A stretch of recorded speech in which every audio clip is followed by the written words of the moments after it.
بسم اللہ الرحمن الرحیم۔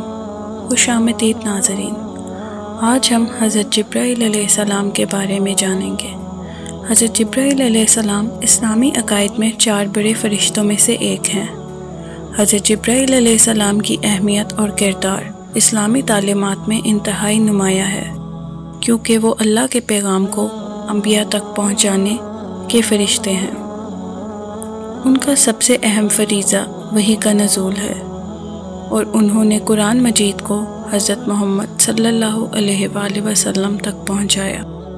قرآن مجید میں حضرت جبرائیل علیہ السلام کا ذکر متعدد مقامات پر آیا ہے، جن میں سورۃ البقرہ اور سورۃ النجم شامل ہیں۔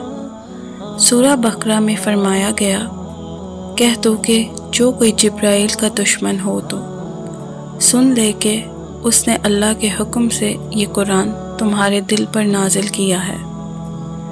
اسی طرح سورہ نجم میں ان کی طاقت اور قوی ہستی ہونے کا ذکر ہے، جہاں فرمایا جاتا ہے کہ یہ قرآن اس پر ایک قوی طاقت والے فرشتے نے نازل کیا ہے۔ ان آیات سے حضرت جبرائیل علیہ السلام کی عظمت اور اللہ کے نزدیک ان کی قربت کا پتہ چلتا ہے۔ احادیث میں بھی حضرت جبرائیل علیہ السلام کا ذکر بہت اہم مواقع پر کیا گیا ہے۔ سب سے مشہور واقعہ غار حرا میں پہلی وحی کا نزول ہے، جب حضرت جبرائیل علیہ السلام نے حضرت محمد صلی اللہ علیہ وآلہ وسلم کو اللہ کا پہلا پیغام پہنچایا، جو کہ یہ تھا، اقرأ بسم ربک الذی خلق، پڑھ اپنے رب کے نام سے جس نے پیدا کیا۔ اسی طرح معراج کی رات حضرت جبرائیل علیہ السلام نے حضرت محمد صلی اللہ علیہ وآلہ وسلم کی رہنمائی کی اور انہیں 7 آسمانوں کی سیر کرائی۔ یہ واقعات ان کی اہمیت اور اسلامی تاریخ میں ان کے کردار کو واضح کرتے ہیں۔ حضرت جبرائیل علیہ السلام کی شخصیت اور خصوصیات بھی بہت قابل ذکر ہیں۔ انہیں روشنی کی ہستی کے طور پر بیان کیا گیا ہے، اور ان کے پروں کی تعداد بے شمار بتائی گئی ہے۔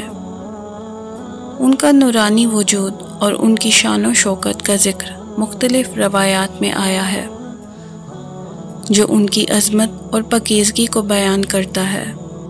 انہیں روح الامین یعنی امانت دار روح اور روح القدس یعنی پاکیزہ روح کے ناموں سے بھی پکارا جاتا ہے۔ حضرت جبرائیل علیہ السلام کا روحانی مقام بہت بلند ہے۔ وہ اللہ کے سب سے قریب فرشتے ہیں، اور ان کی پاکیزگی اور عظمت کا ذکر قرآن و حدیث میں بار بار آیا ہے۔ ان پر ایمان لانا اور ان کی حقیقت کو سمجھنا اسلامی عقائد کا حصہ ہے۔ ان کی شخصیت اور کردار اسلامی تاریخ میں اور عقائد میں بہت اہمیت رکھتا ہے، اور ان پر یقین مسلمانوں کے ایمان کا اہم جزو ہے۔ حضرت جبرائیل علیہ السلام کی زندگی اور ان کے فرائض پر مبنی یہ تفصیلات ان کی عظمت اور اسلامی تعلیمات میں ان کے مقام کو واضح کرتی ہے۔ ان کی شخصیت کا مطالعہ مسلمانوں کے ایمان کو مزید مضبوط کرتا ہے اور اللہ کے پیغام کو سمجھنے میں مدد دیتا ہے۔ ہمیں امید ہے کہ آپ کو حضرت جبرائیل علیہ السلام کے بارے میں یہ تفصیلات پسند آئی ہوں گی۔ ان کی عظمت، ان کا مقام اور ان کے فرائض کو جاننا ہمیں اللہ تعالیٰ کی قدرت اور ان کے پیغام کی اہمیت کو سمجھنے میں مدد دیتا ہے۔ حضرت جبرائیل علیہ السلام کی شخصیت اسلامی تاریخ میں ایک اہم مقام رکھتی ہے، اور ان پر ایمان مسلمانوں کے عقیدے کا حصہ ہے۔ اگر آپ کو یہ ویڈیو پسند آئی ہے تو براہ کرم لائک، شیئر اور سبسکرائب کریں، تاکہ آپ کو ہماری نئی ویڈیو کی معلومات ملتی رہیں۔ اگر آپ کے پاس کوئی سوالات یا مزید معلومات کی خواہش ہے تو براہ کرم نیچے تبصرہ کریں، ہم آپ کی رہنمائی کے لیے حاضر ہیں۔ جزاک اللہ خیر۔ اللہ ہمیں حضرت جبرائیل علیہ السلام اور دیگر فرشتوں کے بارے میں صحیح فہم عطا فرمائے اور ہمارے ایمان کو مضبوط کرے۔ آمین۔ اللہ حافظ۔